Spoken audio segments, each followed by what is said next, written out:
Bonjour les amis, et voilà notre ami Jasper qui avait une très jolie cravate bleue pour Noël, mais que j'ai dû enlever parce qu'il a eu la superbe idée de perdre la rouge il y a quelques années dans les buissons, et donc je me suis méfiée cette fois-ci.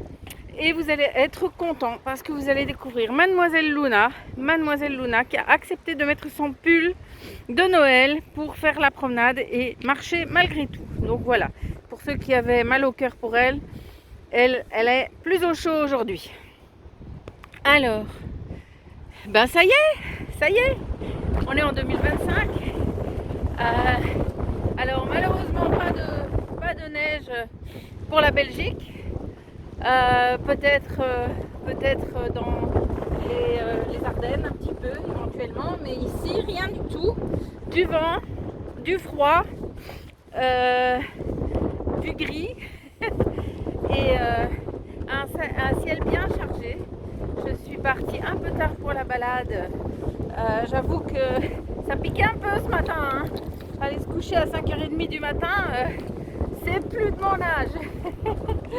Et donc voilà, je voulais quand même vous faire une petite vidéo. Je m'en sors pas avec les laisses de mes chiens.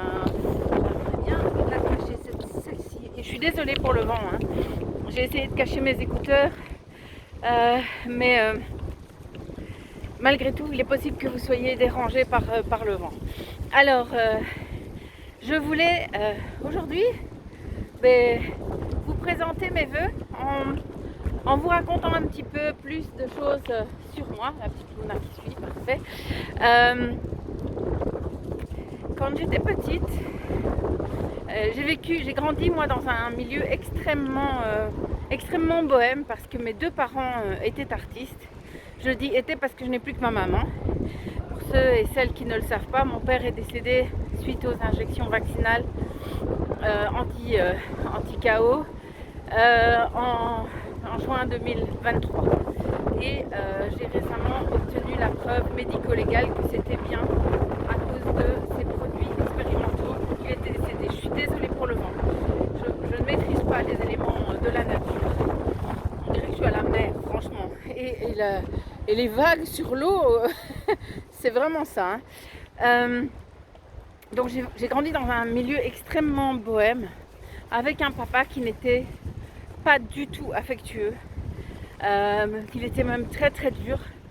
Et la seule chose qu'il était capable de faire, c'était de parler de lui-même et de se féliciter de tout ce qu'il avait inventé. Et c'est vrai qu'il avait inventé une tonne de choses, mon père. D'abord, il était spécialiste en imprimerie, donc il imprimait pour une équipe d'artistes une revue. Il avait aussi donc la revue Aménophis pour ceux que ça intéresse. Luna, elle est super loin. Il avait aussi inventé une technique d'impression en lithographie qu'il n'a malheureusement pas fait breveter, mais qui existe toujours, qu'il a enseigné pendant plus de 20 ans dans une académie des beaux-arts à Bruxelles. Il a créé des tas d'œuvres d'art. Il a inventé une machine mécanique, sorte de bandit manchot, à lire les poèmes de Raymond Queneau, le fameux combinatoire qui, avec 12 poèmes de 12 vers, permet de créer 100 000 milliards de possibilités. Eh bien, mon père a mis ça sous forme d'une machine mécanique qu'il a habillée de bois et qui est unique au monde. Donc c'est vrai qu'il était formidable. Mais à côté de ça, parce qu'il n'avait pas reçu ce dont tout enfant a besoin, c'est-à-dire de l'affection, et qu'il n'avait pas pu vivre son innocence d'enfant à cause d'un drame, mon grand-père, donc son papa, s'est tiré une balle dans la tête quand il avait 5 ans. Et sa maman a donné naissance à son petit frère un mois après le drame. Donc vous imaginez le choc qu'il a dû vivre, et je pense que ça l'a complètement fermé à toute manifestation de tendresse. Ce qui fait que j'avais un papa qui était d'une exigence insurmontable, d'une dureté, d'une méchanceté parfois. Si je glissais sur, je sais pas moi, une pierre, une plaque de verglas, il rigolait. Il se moquait de moi, il me ridiculisait. C'était jamais assez bien, c'était jamais assez intéressant. Je faisais tout ce que je pouvais pour mériter un tout petit peu de son affection, un tout petit peu de son admiration ou éventuellement un peu de respect. C'était jamais suffisant. C'est lui qui m'a dit un jour: tu n'es qu'une petite gynécologue de province avec des patientes minables, le jour de mon anniversaire devant tout le monde. Il ne s'en souvenait même pas d'ailleurs. Il a été un petit peu plus intéressé quand il a découvert que j'écrivais. Il m'a dit: c'est pas mal. Donc ça voulait dire c'est super bien. Et tout ça, c'était difficile pour moi. C'était difficile. J'étais en quête de gloire, juste pour avoir en fait un tout petit peu de l'amour de mon papa. Et quand j'ai sorti mon premier livre qui a été publié dans une maison d'édition, on m'a fait une bande-annonce que vous pouvez retrouver sur Facebook, sur YouTube. Vous pouvez taper Morganza, Morganza, Morganza Laurence Kayser, et vous allez voir la bande-annonce de mon livre qui existe toujours. Et quand j'ai vu ça, j'ai cru que ça y était, que j'étais la nouvelle J.K. Rowling. Et tout le monde me le disait d'ailleurs, hein. C'est pas seulement moi. Et je me suis dit peut-être que là mon papa va m'aimer. Et en fait non. Et en fait si. Bien sûr qu'il m'aimait. La seule façon qu'il avait de le montrer, c'était par l'argent. Il me soutenait toujours. Il me prêtait de l'argent si j'en avais besoin. Il s'inquiétait de savoir si j'en avais assez. Et quand il en avait donné, eh bien en contrepartie, il attendait qu'on soit présent. Et donc il achetait des parts de notre présence. Ça n'a jamais bien marché avec mes enfants. Il n'a malheureusement pas pu établir de lien fort avec mes enfants. Mais voilà. J'ai pu un tout petit peu avant son décès lui dire tout ça. Et aussi comprendre que cette quête stupide de fame, de notoriété, c'était pas moi en fait. C'était pas moi, c'était juste cette petite fille en moi qui cherchait tellement à plaire à papa. Et là j'ai pu passer à autre chose. Et j'ai pu accepter j'ai pu comprendre qu'en fait aucun enfant ne devrait souffrir comme j'ai souffert, comme d'autres souffrent. Et peut-être que ça vous paraît tellement dérisoire, ces difficultés que j'ai vécues alors que d'autres sont sous les bombes ou sont battus. Mais on n'est pas là pour faire un hit parade des souffrances. Ce que j'ai vécu, je l'ai vécu, ça m'a modelé et ça a fait de moi ce que je suis aujourd'hui. Et c'est peut-être la plus belle chose qu'on peut se dire, c'est merci en fait. Merci à la vie d'avoir été celle qu'elle a été pour moi, parce que j'ai pu cheminer dans mon chemin de conscience et progresser dans cette acceptation de moi-même. J'ai mis beaucoup de temps à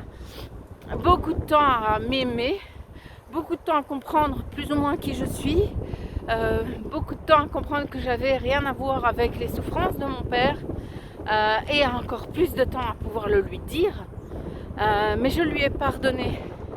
Et ça, c'est quelque chose qui a été libérateur, et c'est ce que je vous souhaite aujourd'hui.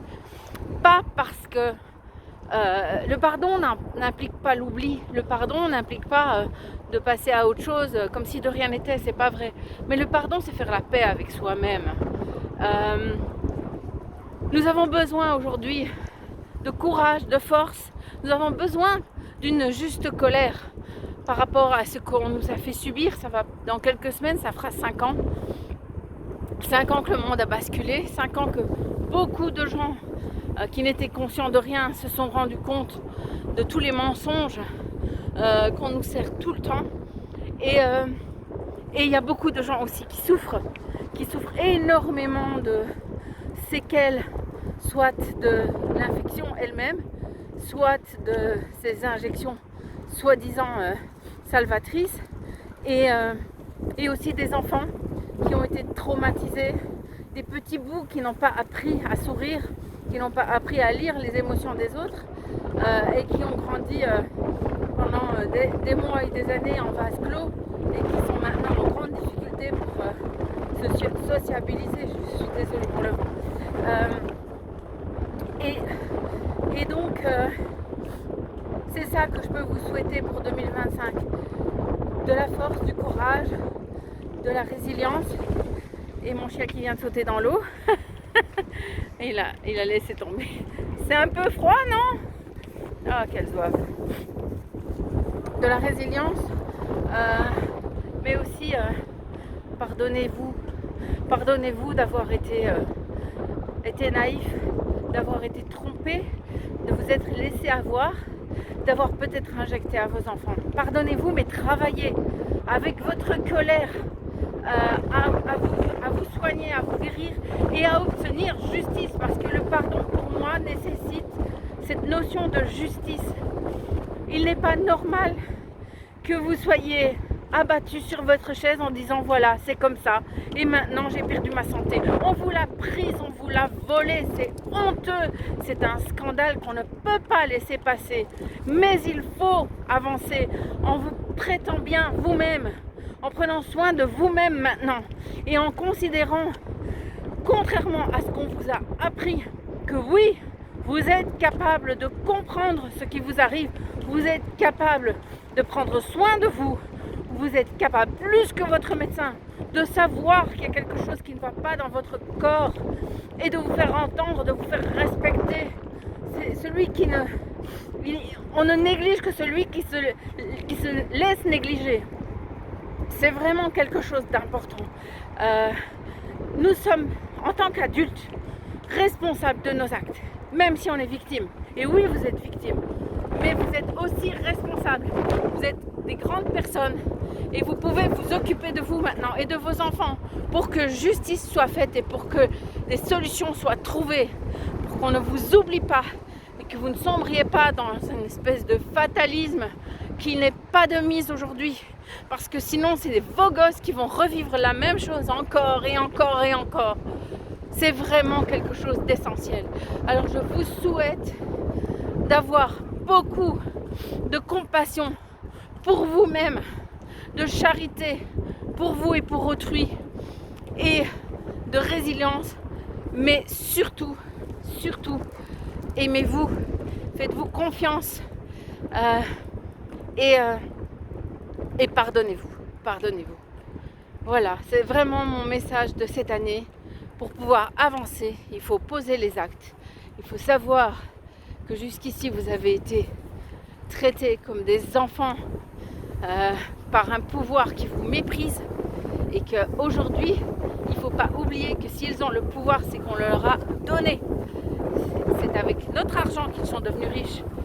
C'est avec notre force de travail qu'aujourd'hui, ils font des bénéfices monstrueux. Il faut cesser tout ça. Il faut se rendre compte que c'est nous qui avons le pouvoir et c'est nous qui sommes responsables de ça. Et c'est nous qui pouvons y changer quelque chose. Voilà. Alors, pour ceux que ça intéresse quand même un tout petit peu, mes livres sont toujours à vendre. J'en écris plusieurs maintenant. Je peux peut-être mettre ça en description en dessous, le lien pour que vous puissiez vous procurer mes 2 romans. Ça me ferait plaisir aussi, parce que non, je ne cherche pas la gloire, ça m'est passé ça. Mais par contre, comme tout artiste, eh bien, j'apprécie vraiment qu'on découvre mon travail, et comme un musicien pourrait aimer qu'on apprécie sa chanson et qu'on la fredonne, eh bien moi, ça me ferait plaisir que vous lisiez un de mes romans ou les 2. Je prépare un recueil de nouvelles qui va sortir très prochainement, au début de cette année-ci. Et voilà, c'est une autre façon aussi peut-être de me soutenir, de nous soutenir tous. Je crois que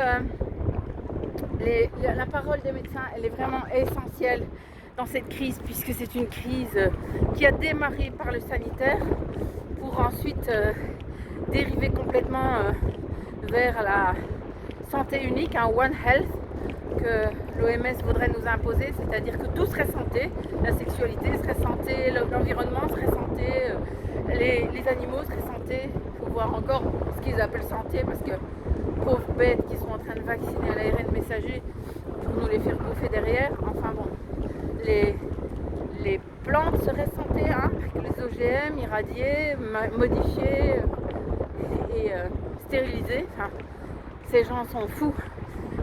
Et donc voilà, je crois que la parole, ma petite parole à moi, modestement, a quand même son utilité, puisqu'il y a énormément d'attaques qui tournent autour de mon métier de gynécologue. On stérilise les populations, on vaccine à tout va, à commencer par les bébés. Il y a l'avortement jusqu'à après la naissance bientôt, hein, c'est ce qu'ils voulaient imposer en Californie, l'avortement plus 28 jours. Donc vous pouvez tuer votre bébé jusqu'à son 27e jour accompli. Ils n'ont pas réussi à imposer ça, ils sont repartis sur un projet d'avortement plus 7 jours, un peu comme un service après-vente, la voilà qui tourne encore sur elle-même, la petite Luna. Ah, je suis maladroite, je ne rentre pas dans le bon sens mon téléphone. Comme un service après-vente où vous pourriez pendant 7 jours décider si vous gardez le produit ou si vous le mettez à la poubelle. Là, on ne peut même pas le rendre. Heureusement, peut-être, parce que qu'est-ce qu'ils en feraient? C'est effrayant. Voilà, donc la parole, enfin la vision du gynéco là, avec les vaccins et les tests HPV, tout ça, méfiance, hein, méfiance, s'il vous plaît. Retournez voir ma vidéo d'il y a quelques mois là où j'expliquais les dangers de tout ça. Je crois que modestement j'ai ma petite place, mon petit rôle à jouer, et je suis heureuse d'avoir pu découvrir suffisamment qui j'étais, et surtout prendre suffisamment de recul et retrouver suffisamment d'amour de moi-même juste avant et en début de pandémie, pour pouvoir exprimer ma propre opinion sans peur d'être rejetée, enfin sans tenir compte du fait que j'allais être rejetée. Voilà, c'est plus ça. Malgré que je savais que la plupart des médecins, enfin je l'ai su très vite, je ne l'ai pas deviné avant, mais j'ai su très vite qu'ils suivraient comme des moutons les autorités, les hautes autorités de la santé, HAS, les académies de médecine et les universités. Quand j'ai vu ça, j'ai parlé malgré tout. Mais ça, c'est parce que j'avais travaillé sur moi, vous voyez.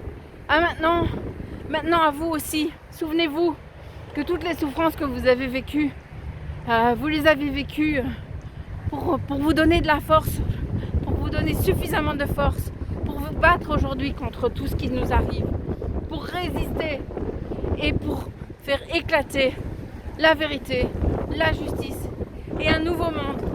Parce que c'est vraiment de ça qu'il s'agit. Un nouveau modèle de société. Il faut changer de paradigme. Alors c'est ce que je vous souhaite pour 2025. Un nouveau monde. Mais il faut que vous y travaillez. Avec moi, avec nous.